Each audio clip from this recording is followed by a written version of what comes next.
Salut à vous, petits et gros tentacules, l'émission Blabla du dimanche. Donc aujourd'hui au programme, on parle de Forbidden Lands. Voilà, parce que j'ai fini de le lire et je suis totalement conquis.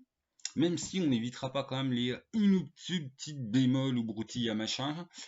Ensuite, on voit un petit coup Chromatopsie, qui est en fait le prochain scénar de Linou Major Zero, qu'elle a fait tout bien, tout dispo, donc bientôt sur Lulu. Puis voilà, elle me l'a envoyé, je l'ai lu, donc voilà, il faut faire un petit retour parce que j'ai bien kiffé. Et on finira par l'instant des vieux trucs qui sont devenus introuvables. Punchy Explosion. Enfin bon, c'était avant que le Leto soit le Leto, avant que le Leto soit Pulp Fever. Le Leto, ça s'appelait Max Ravage. Et voilà, c'est du, c'est du vieux collector, moi j'en parlerai quand j'en parlerai, Vindiou. Petit instant aussi après sondage question, petit instant hameçonnage de JB avec votre participation, et puis on finira tout simplement par, je me suis encore pris comme remarque par mes coachs YouTube, que je suis un YouTuber en carton-pâte qui voilà, ne sait pas communiquer avec sa communauté en parlant un petit peu de lui, à dire ce que ça se passe et tout ça. Donc il y aura 5 minutes de nombril. Voilà, ça intéressera qui ça intéressera. Moi, ça m'intéresserait pas. Mais bon, pareil que je suis une tête à claque. Donc, on va commencer par ce qui est intéressant. On va commencer par le jeu de rôle. Forbidden Lands, Tintin. Alors, on va le faire en courant rapide. Je me suis bien noté les points synthétiques pour pas y passer 15 jours. C'est de l'exa-exploration à l'ancienne, c'est génial. C'est pas estampillé OSR partout, mais c'est franchement le meilleur de l'OSR. Ceux qui ont bien aimé l'île de la Terreur, vieux module boîte rouge et compagnie, on est là-dedans, mais en version modernisée, et c'est vraiment, c'est un sans faute. Voilà, on est vraiment sur quelque chose où vos aventuriers, c'est pas des apprentis héros au sens du on va attendre qu'on nous donne une mission. Si on est dans un monde où avant on pouvait pas du tout se déplacer, sinon on se faisait tuer. Il y a des histoires de brume maudite qui tuaient les gens qui s'éloignaient de chez eux. Mais la brume, justement, s'est bien éclaircie, parce qu'elle ne s'est pas totalement dissipée.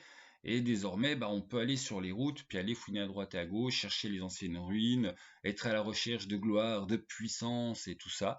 Et puis voilà, et c'est mécaniquement, bah, c'est très OSR au sens, oui, c'est comme un vieux DD à l'ancienne, modernisé. Il y a moins de carac, le système est plus souple, il n'y a pas 15 millions d'exceptions, il y a une ou deux pointes de trucs très modernes. Tous les personnages ont un sombre secret, tous les personnages ont un talent qui peut être un avantage, qui peut perdre. Enfin, voilà, c'est bien construit. Et ouais, voilà. Le seul bémol, en fait, bon, déjà, voilà, le bon côté, c'est du pur bon. Si tu aimes l'exa-exploration à l'ancienne, c'est voilà, c'est mythique, c'est le meilleur truc qui est sorti sur la question depuis fou. Il y en a qui vont hurler Autrey, Autrey. Mais ouais, ça fait longtemps qu'on n'a pas vu quelque chose d'aussi bon en exa-exploration. Et le truc aura beau dire ouais, achetez-le en VO si vous pouvez. Rien que la VF, hein, j'ai encore vérifié, c'est 45 boules. Je vais vous montrer tout ce qu'il y a, quoi. Donc on a la boîte. Non mais l'autruche, je te le rendrai jamais. On a la grande carte, qui est un élément mais absolument majeur du jeu. D'ailleurs, quand je dis elle est grande, elle est grande. On va peut-être la déplier, feignasse de moi. Parce que en gros, l'aventure, de toute façon, c'est ça, hein, c'est partez explorer. Oh, la carte. Donc voilà, l'aventure en fait, c'est vous avez une zone à explorer. Il n'y a pas de scénar préconstruit, c'est un immense bac à sable. Le scénar, c'est vous jouez des pecnos, bon, enfin, vous êtes déjà un petit peu plus, voilà, vous êtes au-dessus de la moyenne, mais vous êtes des nouveaux aventuriers, et puis vous avez comme but de devenir les seigneurs du coin, de bâtir votre royaume si vous voulez, de devenir le plus grand magicien si vous voulez, mais vous êtes à la recherche de gloire, de puissance, d'or et tout ça. Donc on a la carte qui va avec des petits stickers qui sont importants, mais c'est pas du tout la peine d'en parler pour l'instant. Donc c'est détachable, c'est fait pour aller sur la carte. Tu as le petit livret des trucs optionnels, création de créatures, et puis le système optionnel plus poussé de création de perso. Le manuel des joueurs, voilà, qui est on est sur du 250 pages, non du 200 pages, je dis de la merde. Le papier est un bien agréable. Le guide du maître, une immense boîte à outils. C'est une synthèse entre un guide du maître et puis un bestiaire. c'est tout ce qu'il y a. Tu t'es pas éteint, toi, saloperie. Non.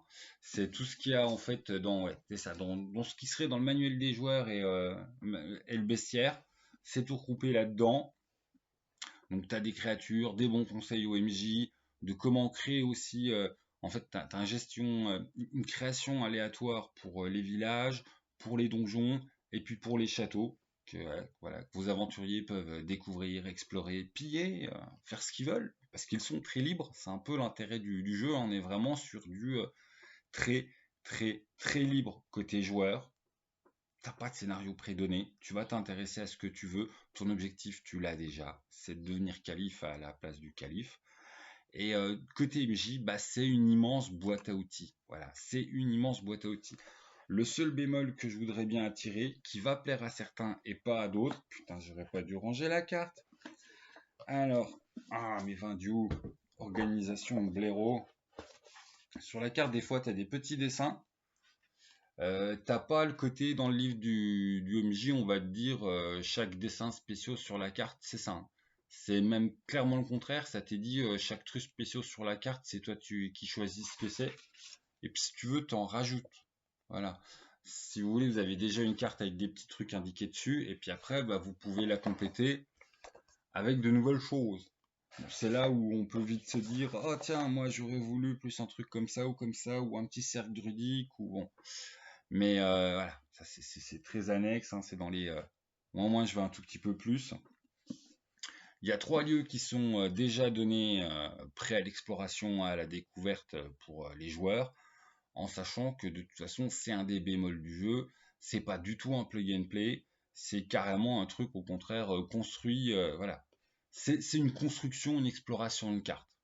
Et c'est pas une exploration de carte où tout voilà, où tout il est préconstruit. C'est on va te donner tous les outils pour justement construire voilà, ce qui va être rencontré par les joueurs.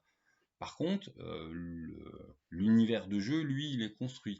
T'as toute l'histoire de l'univers, voilà, t'as un peu la répartition des peuples. Il y a des choses qui sont préconstruites, mais en termes d'exploration, on sait qu'on va trouver un donjon, on sait qu'il va y avoir un village, c'est à vous de le faire. Donc, il y a un côté négatif au sens du si tu cherches quelque chose parce que tu n'as pas le temps de préparer un peu tes parties, bah oublie. Voilà, si tu as besoin de parties rapides, parce que forcément, enfin, l'intérêt c'est aussi de le jouer séance après séance pour explorer de plus en plus et de devenir de plus en plus des gros balaises. Parce qu'en fait, c'est ça l'aventure. Quelque part, il pourrait se jouer qu'en campagne, enfin le principe d'aventure comme par rapport à d'autres jeux Medfan, enfin l'aventure type DD, on n'est pas du tout là-dedans, on est vraiment sur l'île de la Terreur, vous êtes quelque part, tout il est ouvert et puis libre à votre exploration, votre but c'est de devenir le plus balèze, et puis allez-y. Donc, il y a du boulot pour le MJ. Voilà, il y a un peu de boulot pour le MJ, c'est un truc qui peut en refroidir certains s'ils veulent du background déjà tout construit, où tu sais où sont les trucs, où sont les embrouilles. Mais dans sa catégorie, l'exa-exploration à construire soi-même, c'est un must-have, il est très bien fait. Et tout ce que je vous ai montré, c'est seulement 45 boules, hein, voilà. Ce qui, pour certains autres éditeurs, aurait été un prix rien que pour un des bouquins dedans. Là, tu as les cartes qui sont vendues à part 10 euros, la boîte, le truc supplémentaire et 2 bouquins à 45 boules.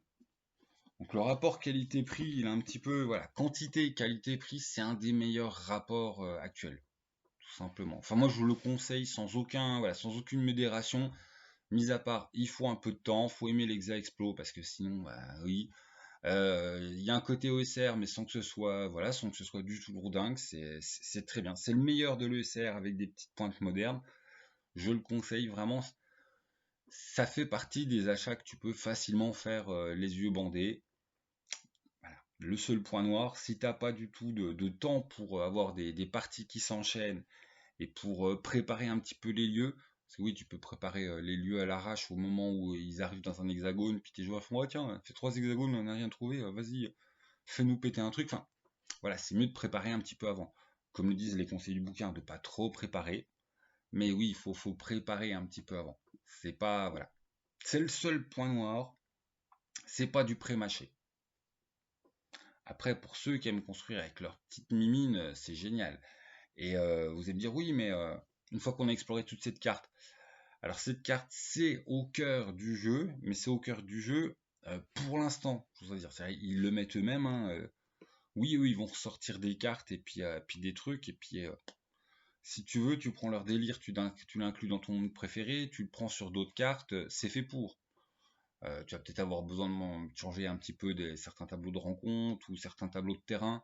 Si bien évidemment tu fais des grands trucs désertiques avec des niveaux de difficulté de désert différents, des types de désert, enfin j'en sais rien, ça dépendra de ton imagination. Mais oui, tu as vraiment une grosse base sur comment exploiter une carte. Enfin, tu as tous les outils qui vont pour, c'est vraiment, ouais, c'est un outil d'exa jeu de rôle d'exploration très très bon. Et avec tout le côté, ben oui, des règles simples, des règles qui sont bien fluides. Donc c'est un vrai petit bonheur, le tout en fait pour seulement 45 boules. Donc c'est vraiment un très très bon rapport qualité-prix, en sachant que la VO est encore meilleure. Donc voilà, si vous n'avez pas envie de me taper de la VO, prenez la VF à 45 boules. Il y a une version collector à 90 boules aussi belle que la VO. Mais bon, ça double le prix pour juste des couvertures simili-cuir.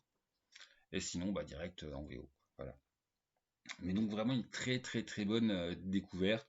En sachant qu'il est renouvelable au sens soit tu changes de carte, soit de toute façon deux parties seront pas du tout les mêmes. Vous allez pas inventer les mêmes trucs. Donc c'est vraiment, ouais, c'est du bon. C'est évolutif, c'est ouvert, ça laisse énormément de place au MJ. C'en est d'ailleurs un de ses seuls points noirs. Hein. Si on est sur un MJ qui a un peu peur de prendre les choses en main, ou c'est pas forcément pour des débutants, parce que là le débutant il aura des aides pour tout créer, mais il sera quand même seul face à sa carte. Il y a beaucoup de bonnes aides, il y a plein d'outils pour, mais voilà. Bon, on enchaîne sur le scénar de l'Inu Major 0 Tatin. Alors elle nous a sorti Chromatopsie. Alors c'est pas stricto sensus pour de la DC, mais on est en 1925 avec des thèmes horrifiques. Donc voilà, on est dans les scénars qu'elle aime bien, sans ambiance d'horreur, sans ambiance dark. Ça se fait avec des pré-tirés, c'est pas optionnel. Savoir qu'elle a utilisé le moteur Basic Role Playing, c'est un peu plus d'une trentaine de pages avec une super belle pagination. Enfin ouais, il y a vraiment du beau boulot. Elle s'est bien fait aider pour l'occasion, vraiment. Enfin, il y a un super rendu pro final. Hein. C'est vraiment ça a de la classe. Et puis voilà. Puis elle viendra exhiber son outil physique quand il sera en physique, hein, pour l'instant avec du PDF. Donc sur du moteur Basic Role Playing, ça renforce encore l'idée de Cthulhu. Avec des pré-tirés, et c'est obligatoire, et c'est pour ça aussi que je ne vais pas pouvoir trop en parler. Il y a à la fois, elle a créé un scénar où il y a de l'intrigue, mais les 4 pré-tirés ont des sous-intrigues entre eux et ont des résonances par rapport à l'intrigue principale. Donc il y a 3 couches de drama qui vont s'interpénétrer. Le niveau appel de Cthulhu normal, hein, on est quelque part, il y a quelque chose de bizarre, on enquête. Le niveau presque juste Santa Barbara au sens où les personnages ont tous des interactions et des sombres secrets et machin. Et puis t'as tout le côté aussi enfin que j'ai trouvé ça bien. On n'est pas seulement sur, il y a des accroches. Du tiens dans mon historique perso j'ai tel point qui fait que genre ma petite sœur est morte alors je suis très intéressé par toutes les histoires de fantômes. Oh dans le journal je vois une histoire de fantôme. Bon je vais dans l'aventure et après on n'entend plus parler. Voilà il y a un peu, elle a bien su tout articuler. Donc bah c'est du beau boulot un peu souvent. D'ailleurs, je crois qu'elle a fait aussi un truc pour DD sur lorsque je lui casse les pieds pour voir ce qu'elle a fait pour DD. Parce que là quelque part on est dans son style, on est dans ce qu'elle maîtrise. Voilà, le côté ambiance, le côté du drama entre personnages, de l'impulsion des perches au roleplay, aux échanges entre joueurs, le tout dans une histoire d'horreur. Voilà, on est sur la marque de fabrique de la madame, tout simplement.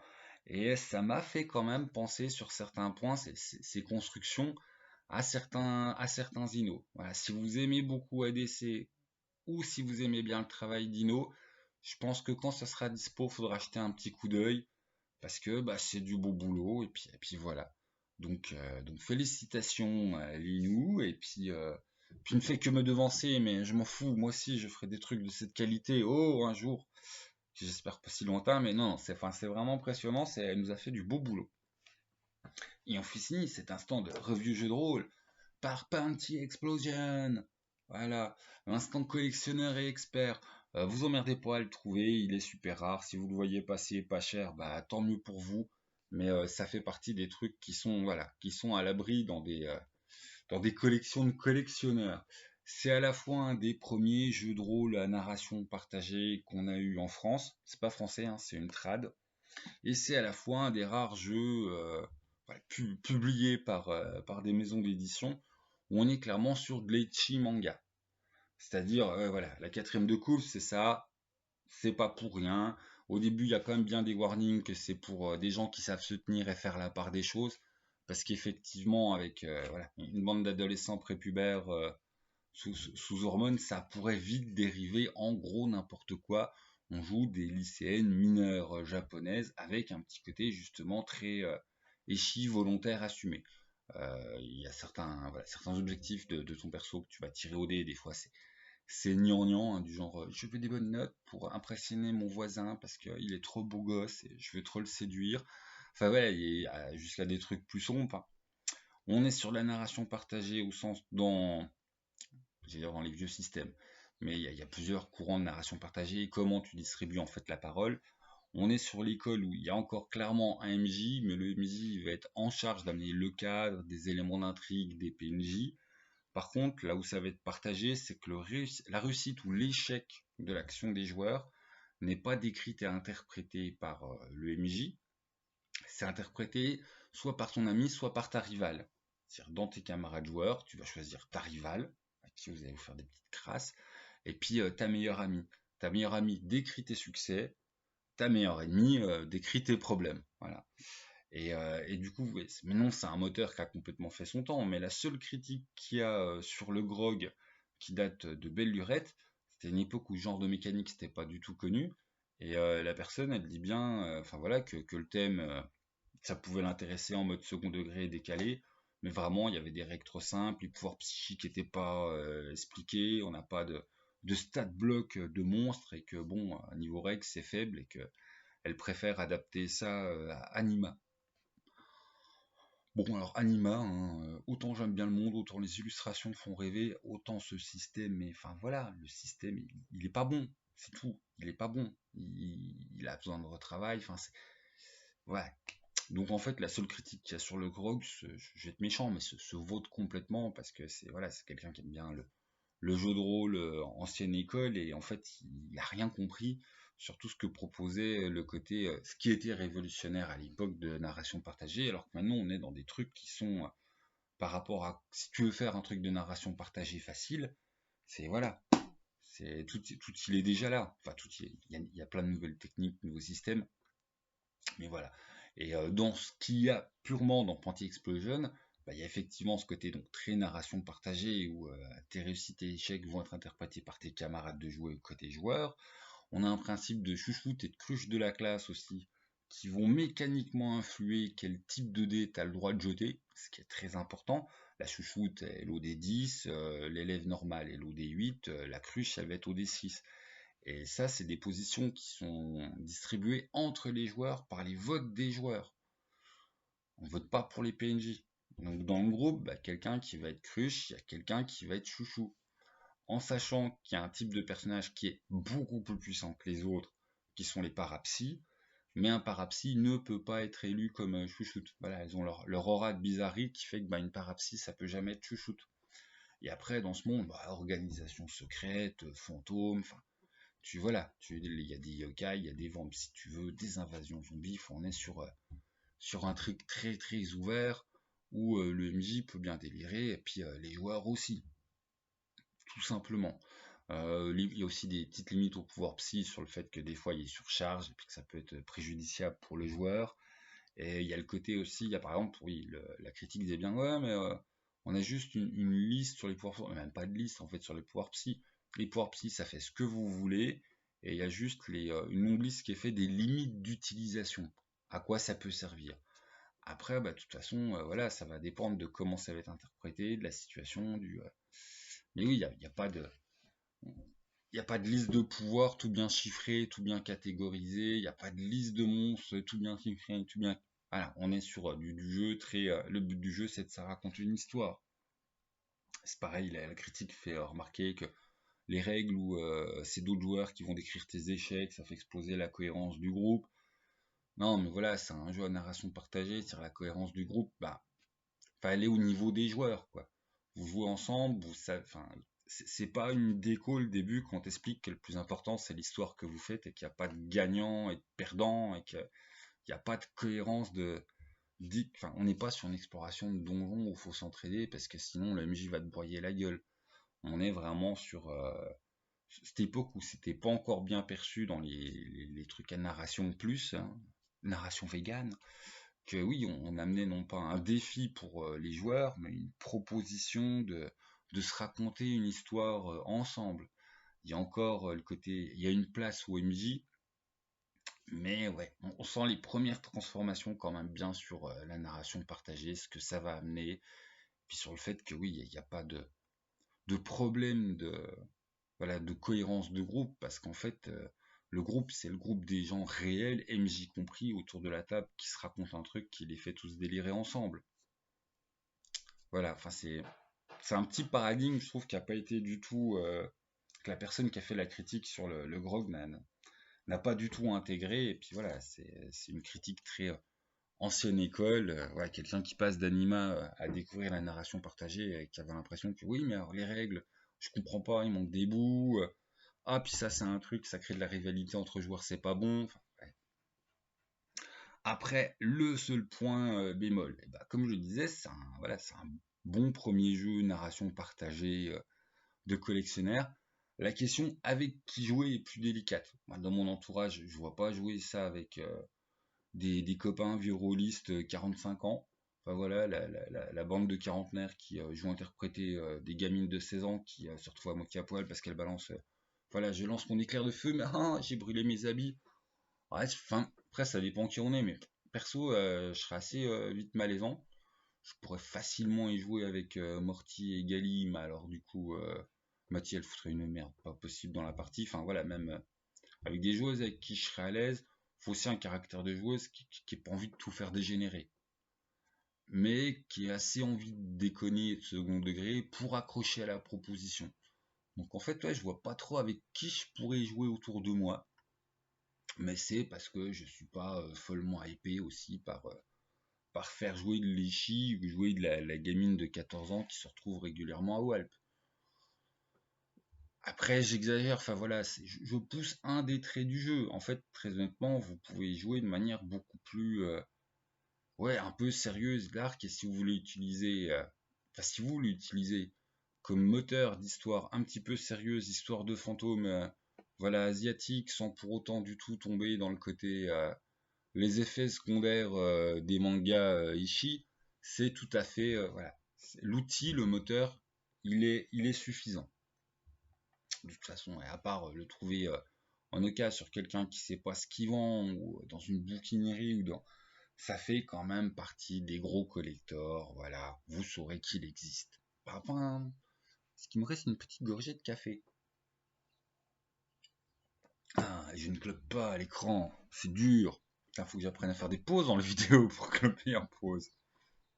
Alors, on passe à l'instant sondage. Tout simplement, je voulais faire mon mendiance que quelqu'un il a Alice Missing pour me faire jouer. Ça fait plusieurs fois que voilà, je m'inscris des trucs et puis à chaque fois ça plante sur la ligne de quand on devrait jouer. Et puis bah, j'aimerais bien le critiquer. J'ai des retours assez différents sur à quel point il est rejouable ou pas. Donc ouais, si quelqu'un il a Alice Missing et qu'il a envie de faire jouer et puis que cerise sur le gâteau absolu, après il a envie de venir le présenter avec moi, moi je suis preneur. Après, putain, les moissonneuses là-bas. Enfin voilà. Donc si quelqu'un il a Alice Missing et qui veut me faire jouer, je suis preneur. Et sinon, ben oui, la VF qui vient de sortir, bah, c'est cool, hein, il est pas cher, il est à 18 boules. Après, j'ai quand même deux trois retours qui disent autant c'est bien en termes d'expérience, autant à renouveler. Ah bon, 18 balles la soirée, si vous êtes voilà, si vous êtes 5, de toute façon ça peut jouer à 5, hein, ça se joue à 5. Bah c'est quand même, c'est un petit peu rentable, ça vous fait une bonne soirée. Après, moi, l'acheter pour le garder dans mon coin, jamais réussir à le faire jouer. Enfin, puis j'ai bien envie de le jouer. En plus, pour une fois, de temps en temps, c'est sympa des joueurs. Enfin bon, voilà, le message, il est passé. N'hésitez pas. Ensuite, toujours dans la série, mais qu'est-ce que vous en pensez? L'Odyssée des Seigneurs Dragons, j'arrête pas d'en entendre des retours positifs. Pour l'instant, j'arrive pas à être hypé et du coup, je sais pas du tout, j'arrive pas à le trouver voilà, comme je devrais pas l'avoir. Et puis, j'ai pas spécialement envie de faire une demande d'exemple de presse si c'est pour le dézinguer après. Ça, c'est ma limite en fait, hein. Je demande les exemplaires de presse des trucs que je suis sûr d'aimer. Donc voilà, si vous avez craqué, qu'il y a des petits retours, enfin voilà, vous gênez pas dans les commentaires pour des petits retours sur l'Odyssée des Seigneurs Dragons, ça pourrait être bien. J'espère que ça s'entend pas. Moissonneuse batteuse qui gueule. Ensuite, toujours dans les points, je recrute des bénévoles. Bon, je recrute des bénévoles pour d'ici septembre. Deux tables de jeu qui sont en train d'être montées. Une pour faire de la campagne courte sur 6 mois, 1 an, avec une partie par semaine, tel des psychopathes. Et puis l'autre qui est plus un deuxième groupe testeur. Donc autant le premier groupe, voilà, il me faut 4 à 5 joueurs qu'on est sûr qu'ils sont dispo toutes les semaines à temps régulier. Et j'en ai déjà un de sûr. Un autre qui essaye, enfin on verra. Et pour le deuxième groupe, si on a une petite réserve de 7-8 joueurs qu'on fait tourner, ça suffit. Et c'est pas des trucs filmés, voilà. Donc vous n'avez pas besoin de faire votre timide. C'est juste pour du entre nous. Il n'y a rien n'est filmé. Vos anonymats sont conservés.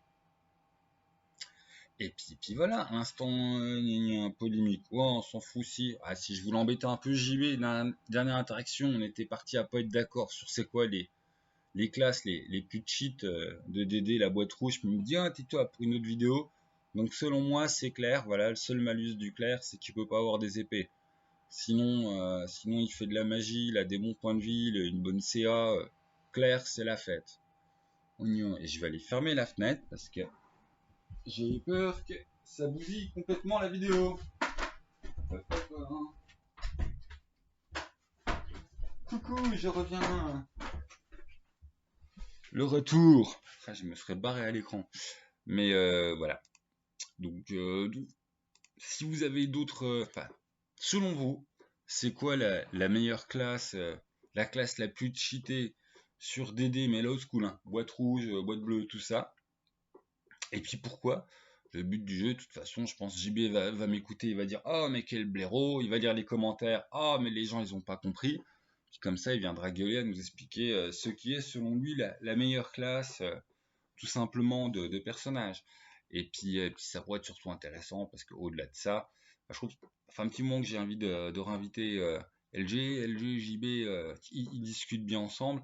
Et ça pourrait être intéressant de faire une longue interview des deux loulous pour voir en fait comment on construit un équilibrage de classes dans du jeu OSR.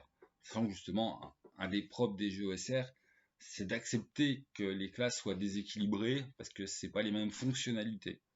Si on prend par exemple, c'est un truc qu'il n'y a pas du tout dans les nouveaux jeux. Tu prends du DD5, au contraire, les classes sont pensées pour être équilibrées à peu près tous les niveaux. Enfin, ça se veut ainsi. C'est pas du tout ce que se voulaient justement les anciennes classes de perso. Donc voilà, ça peut être un petit truc intéressant. Sinon, les trucs en vrac, ouais, bon, boulot, oulala. Bientôt l'automne, donc va falloir bêcher, m'autoculter, tout ça, en triple jardin de superficie, et faut que j'installe les collecteurs d'eau, oulala. Faut que j'apprenne à maqueter, oui, parce que je clamais au effort ma jalousie sur Linux tout à l'heure, mais du coup, faut que j'apprenne à maqueter, donc faut que je trouve un logiciel libre de droit que j'arrive à maîtriser. Ça va être chaud. Et puis voilà, s'entraîner en distanciel. Mais c'est aussi pour ça que du coup, hein, je monte des groupes pour septembre.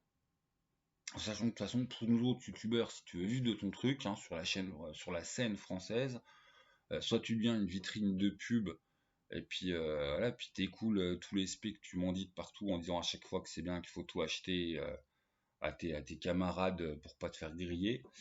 Soit en fait, bah ouais, tu te mets à faire un peu de prod, et puis tu utilises l'essor du distanciel et puis des parties pour MJ pour gratter 3 fois 100 sous et puis payer ta bouffe, hein. Et c'est exactement ce que fait Linou. Et là, je trouve là-dessus, Linou, c'est le top de, voilà, de la youtubeuse qui arrive à être pas vendue, et à faire un peu sa prod et avancer, voilà, step by step. Et j'avoue que, enfin, ouais, mais je ferais bien pareil, au sens où j'en ai déjà discuté avec elle, hein. Je trouve que c'est effectivement qu'elle est sur le bon créneau, que c'est comme ça qu'il faut faire si on veut garder à la fois notre intégrité et notre passion. Et puis voilà. Mais du coup, faut s'en donner les moyens. Et quand tu vois ce qu'elle elle produit, oulala, enfin, sur le fond, ça, j'ai deux, trois trucs qui tiennent aussi la route. Mais sur la forme, mais c'est pareil, genre Xavier qui a fait The Caravan, qui a tout appris tout seul, quand tu vois la forme qu'il arrive à produire pour un autodidacte, enfin, ouais, ce n'est pas impossible. Il y en a d'autres qui ont réussi. Telle est ma mission avant l'hiver. Sinon, quoi d'autre? Ouais, bah ouais, j'ai avancé dans ma Tnac. Et puis, mon gros délire du moment, c'est de faire des dessins qui s'écaillent. Alors, c'est à la fois un côté très mange-merde, parce que bah, des dessins, hein, donc du coup, tu touches du public. Manga, tiens, ça pourrait être rigolo de toucher des jeunes. Isekai, en plus, un truc qui est en vogue en ce moment. Un truc que souvent, ça me laisse froid. Mais en fait, un truc qui me parle beaucoup, parce que on peut faire des boucles de méta, en fait, si on traite des dessins qui s'écaillent. À savoir que la base de l'isekai, c'est quelqu'un de notre monde qui est projeté dans un monde, généralement, classiquement, c'est du Medfan. En clair, c'est Alice au pays des merveilles ou Le magicien d'Oz, mais en version moderne, par t'as attiré dans un monde de jeux vidéo Medfan ou dans un truc de dessin animé Medfan, ou enfin voilà, dans un monde parallèle où généralement la magie existe et où t'es cheaté. Ce sont les points majeurs de l'isekai, c'est que dans notre monde, t'es censé, le personnage principal qui va changer le monde, il est soit frustré, soit trop timide, soit trop colérique, enfin il a un défaut. Il arrive dans un monde imaginaire où il va vite être, voilà, avoir quelque chose de plus, être surpuissant. Et tout comme dans un Alice au pays des merveilles, ça se voit beaucoup plus dans le magicien d'Oz. La trame de fond, il y a l'histoire de forme, hein, héroïque, on arrête les méchants, machin. Et la toile de fond, c'est comment aussi le héros constate que ce qui voilà, règle son problème initial, du pourquoi il est venu dans ce monde, parce que bah, il était trop timide, trop colérique, trop machin, trop replié, dépressif, je sais pas. Ben, ça se règle non pas par son cheatage de puissance, mais par le lien qu'il a mis aux autres et son ouverture. Ce qui fait en fait qu'on est sur quelque chose qui te raconte l'histoire. L'isekai va te raconter à quelqu'un qui se renferme dans un livre l'histoire de quelqu'un qui se renferme dans un monde imaginaire pour apprendre que bah, dans ce monde imaginaire, ce qui est important, c'est le lien aux autres. L'inverse du renfermement. Et c'est un truc qu'on a dans le jeu de rôle, c'est ce moment de renversement dans une œuvre imaginaire, on ne le fait pas seul. Enfin, c'est un des rares points sur lequel artistiquement le jeu de rôle peut se foutre de la gueule de la littérature. C'est fou, hein, mais voilà, c'est un, même le cinéma, enfin, si tu vas parler avec ton voisin pendant un film, t'es un casse-couille. Donc voilà, alors que bah, ça, le jeu de rôle, c'est une des très rares expériences fictives communes. Donc ouais, c'était intéressant de faire que les joueurs s'enferment ensemble à jouer des gens qui sont de notre monde, qui passent dans un jeu Medfan, vu que eux-mêmes sont des gens de notre monde qui passent dans un jeu Medfan. Enfin voilà, il y a des petites boucles de symboliques qui sont sympas à faire. Et que mécaniquement, c'est pas dur, hein. Tu vires les historiques de personnages de DD5. De toute façon, ça n'a pas de sens, hein. Genre, voilà, tu es étudiant à la fac, tu ouvres une porte, ah boum, tu te retrouves dans un monde imaginaire où tu es transformé en draconien, guerrier, ce que tu veux. Il n'empêche que ton esprit restera ton esprit, et donc du coup, tu n'auras pas un historique de personnages de ce monde. C'est une historique qui va être toi. Donc du coup, il faut triper sur des historiques qui sont des stéréotypes d'isekai, où là, en fait, bah, justement, tu auras bah, les différents stéréotypes, mais quand tu es dans le côté humain. C'est donc là que tu vas pouvoir jouer sur tes dépressifs, voilà, ton problème de base à régler. Et puis avec ça, bah, tu as le côté aussi qu'il faut traduire dans les isekai, les personnages sont surboostés. C'est pareil, tu prends les archétypes des surboostages. Et truc tout simple, honteusement chopé à fait, et à plein d'autres. Tu fais que bah, tout simplement ce qui va générer des points pour activer l'utilisation de ton cheat code à toi. Alors là, ça peut être je connais l'univers de jeu par cœur, je suis l'élu de machin, je suis le gars harem et que du coup la méchante elle est amoureuse de moi, du coup elle se range dans le camp, enfin des tas de trucs comme ça qui sont des stéréotypes de ce type de manga, mais que du coup bah pour qu'il y ait un équilibrage du type jeu de rôle, que ça reste possible, tu peux l'équilibrer avec le défaut du personnage. Si t'es un lâche, voilà, il y a un moment, faut que ça puisse se sentir et faut que ton personnage puisse le jouer. Et si tu veux finir les boucles de rétroaction, faut que ton cheat code il soit aussi lié à un truc qui s'impose aux joueurs réels. À savoir, je suis un lâche, je prends en mode donc mon caractère qui remplace mon historique, c'est lâche, mon cheat code, ça va être que je suis un élu, et bah, du coup, avec en obligation, dans mes premiers brouillons que j'ai fait, je trouve que ça pourrait être marrant d'obliger le joueur à être du type, bah, justement, en perpétuel jeu épique. Voilà, forcer le trait d'épicness. Enfin bon, c'est des trucs qui sont boulot, ça donnera peut-être absolument rien, parce que c'est juste de la réflexion. J'ai peut-être trop un peu, ça se fait penser à dans Bernie Noël, hein, toi tu devrais rien prendre. Je sais pas si j'ai trop trippé ou pas, mais voilà. En exercice de style, c'est marrant à réaliser, et puis en plus c'est, enfin voilà, c'est pas long. Faut trois mécaniques enfin faut des rétro-boucles ludiques qui traduisent le côté rétro-boucle de, voilà, t'es un être humain réel qui fait un jeu de rôle. Dans ce jeu de rôle, tu joues un être humain réel qui rentre dans un jeu imaginaire. Dans ce jeu imaginaire, je porte des choses qui me renvoient aux deux boucles précédentes. Une obligation de jouer d'une certaine manière pour les joueurs autour de la table, et puis un trait qui soit relié par rapport à voilà comment le normal imaginaire. Ah putain, je suis le personnage d'Isekai qui bascule dans un autre monde. Voilà, à chaque fois en fait, dans chaque niveau de réalité, faut qu'il y ait un écho aux deux autres. Et puis bah là, t'as un petit truc en triple boucle qui est rigolo.